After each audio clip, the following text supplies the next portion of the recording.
Таны арьс мэдрэмтгий харшламхаа юу? Тэгвэл одооноос захтнаа мажуурыг март. Байгалийн гаралтай нэгдлүүдийг найрлагандаа агуулсан харшлын эсрэг өндөр үр дүнтэй сүү баалам харшлын тосыг таны хэрэглээнд хүргэе. Сүү баалам нь хуурай, захтандаг, эмзэг арьстай хүмүүст зориулсан. Захтнааг маш богино хугацаанд дамдаадаг, чийгшүүлэгч үйлчилгээтэй бүтээгдэхүүн юм. Сингапурын үндэсний арьс судлалын төвд мэрэгжлийн арьс харшлын эмч нар тусгай туршилтын гарган авсан тос юм. Сүү баалам харшлын тос нь шингэт сайн, зууралтамхай шинж баг бөгөөд найрлаган дах гаан захтнааг намдаан арьсыг тайвшруулдаг.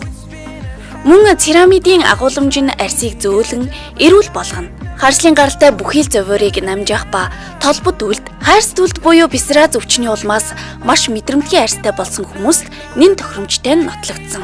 Сүү баалам харшлын тос нь өдгөө дэлхийн нийт түгэн арьсны захтнаа хуурайшлаар шаналж буй мянган хүмүүсийн хэрэглээ болоод байгаа юм. Сүү баалам харшлын тосыг захтанж буй арьсны хэсэгт аль болох олон давтамжтайгаар түрхэх ба гимтсэн болон зүссэн хэсэг байвал тойруулан эргэн тойронд нь түрхэж хэрэглэнэ. Мөн арьсны хит хуурайшилтай үед хэрэглэснээр гүн чийгшил өгч арьсыг нөхөн төлжүүлнэ. Хэрэглэгчдээс авсан судалгаагаар 10 хүн тутмын 9 нь сүү баалам эмзэг арьсыг 5 минутын дотор тайвшруулж байгааг харсан байна. Сүү баалам харшлын тос нь 75 мг, 15 мг гэсэн хоёр сонголттой. Гэмтсэн иш харахтай, чихтэй арьс, ам нүд орчим төрсөн тохиолдолд хорсох аюултай. 3 хүртэлх насны хүүхэд хэрэглэхэд тохиромжгүй.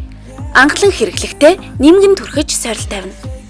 Төмрийн харшил, ургамлын харшил, тоосны харшил, нарны харшил бүгдийг сүү баалам мартуулна. Мөн шумуул шавжинд хазуулахад маш их захтандаг бол сүү баалмыг хэрэглээд шууд захтнаа арилж арьс тайвшрах болно. Эмзэг арьсыг чийгшүүлэн захтнааг хоромхон зуур арилгах тос.